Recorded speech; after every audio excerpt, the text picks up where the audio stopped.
All right, let's dive right in. Today we're unpacking an absolute masterpiece of theater, a story that uses dance and music to ask a timeless question about love and identity. We're talking about Rabindranath Tagore's groundbreaking dance drama, Chitra. So the story kicks off with this amazing paradox, right? A kind of mythic defiance of fate. The god Shiva had promised the royal line of Manipur that they would only have sons, heirs to carry on the warrior tradition. And yet, a daughter, Chitra, was born. This one single fact really sets the stage for her entire life. To try and fulfill the prophecy in spirit, her father actually raised her as a son. So she learned archery, statecraft, the art of war, the whole deal. She was powerful, she was capable, and totally confident in her skills. But this whole warrior identity gets thrown into a massive crisis by one single emotion: love. And in that moment, she makes a choice that will literally split her very being in two. Okay, let's really get into the story. What's so cool is that Tagore pulls it from just a small episode in the ancient epic, the Mahabharata, and he just completely transforms it into this profound exploration of the self. Okay, so here's the setup. You've got Chitra, our warrior princess, and she meets the legendary hero Arjuna. Now he's traveling the world on a 12-year vow of celibacy, which is kind of important. She sees him and just instantly falls in love, offering him her heart. But Arjuna, being bound by his vow, rejects her. And this rejection is just devastating. She starts to believe it's not just her timing, but her form, her unbeautiful masculine self that's the real problem. So in her despair, she prays to Madan, the god of love, for a really desperate boon: 1 year of perfect, absolutely irresistible beauty. Now, before we see what happens next, it's pretty fascinating to look at how Tagore himself developed this story. I mean, it didn't just start out as the huge spectacle we know today, it actually had its own transformation. This timeline really shows how long Tagore wrestled with this story and how much it evolved. He first wrote Chitra way back in 1892 as a poetic drama, something just meant to be read. But then, get this, over 40 years later, in 1936, he completely reimagined it as a full-fledged dance drama. He was basically pioneering a whole new form.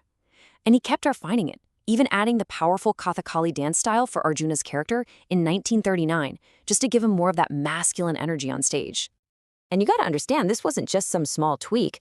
It was revolutionary. The scholar Durjati Prasad Mukhopadhyay even called it the very first blossoming of independent dance in the region. Tagore was literally creating a new language for the stage, where dance wasn't just pretty decoration, it was the heart of the storytelling. And this new language of dance was so essential to explore the story's central theme: this conflict, not just between Chitra and Arjuna, but really between Chitra and herself. And this is absolutely crucial. The drama gives us two Chitras. On one side you have Kurupa, which literally means the one with the unbeautiful form. This is her true self, the action-oriented warrior. Then you have Surupa, the beautiful one. This is the illusion, the borrowed form, who is all about emotion. Tagore just brilliantly represents the split through dance.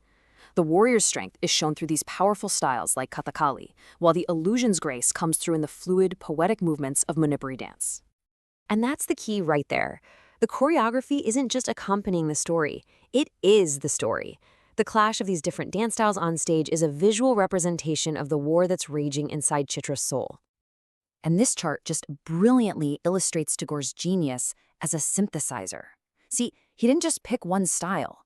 He blended the grace of Manipuri, the raw power of Kathakali and Bharatanatyam, and he even threw in elements of folk dances from Bengal and Malabar to create this totally unique choreographic vocabulary that was perfectly suited to his characters and themes.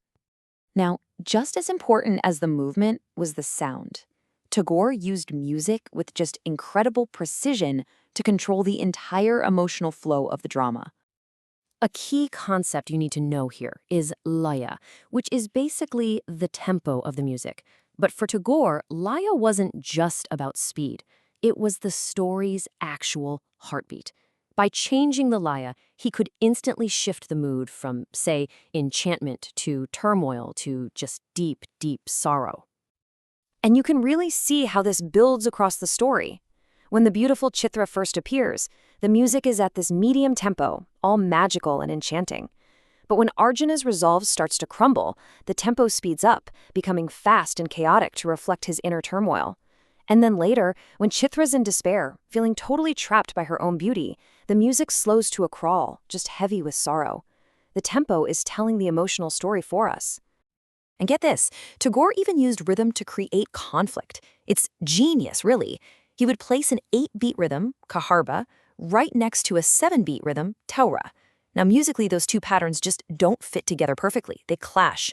And this rhythmic clash creates a feeling of unease and tension in the music itself, perfectly mirroring the conflict happening on stage. I mean, it's just incredibly sophisticated storytelling. So Chitra gets her wish. Arjuna, his vow of celibacy completely forgotten, is just captivated by her divine beauty. But as the story unfolds, we finally arrive at the drama's real philosophical heart. And here's the great irony. While Arjuna is spending all his days with the beautiful Sarupa, he starts hearing stories from the villagers about their actual princess, this brave, just, and powerful warrior who protects them. And he becomes fascinated. He's actually falling in love with the idea of this woman he thinks he's never even met. He's falling for her true self, even as he's infatuated with her false one. And this, of course, leads to Chitra's crisis. I mean, she has won his desire, but she knows it's not for her. The very beauty she prayed for has become a mask, a barrier that's preventing him from seeing the real person underneath. It's basically a gilded cage. Tagore himself explained it perfectly. He said Chitra comes to resent her own beauty. She starts seeing it as a rival, like another woman who has stolen her lover's affection. The beauty is an external thing, and she knows that if Arjuna truly loves it, then he doesn't truly love her.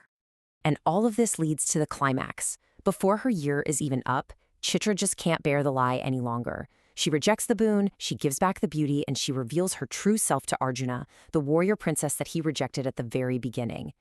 But Arjuna has changed. He's learned to see beyond the surface.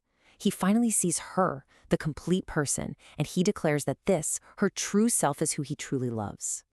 So the ultimate message, the really powerful takeaway, is this. The drama argues that true love isn't about finding and possessing some perfect, beautiful ideal.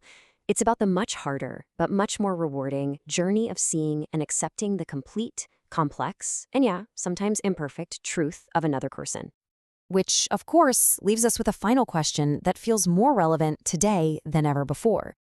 In a world of curated images and perfect online profiles, Tagore's century-old drama asks us to think about it. When we fall in love, are we falling for the real person or for the beautiful idea we have of them?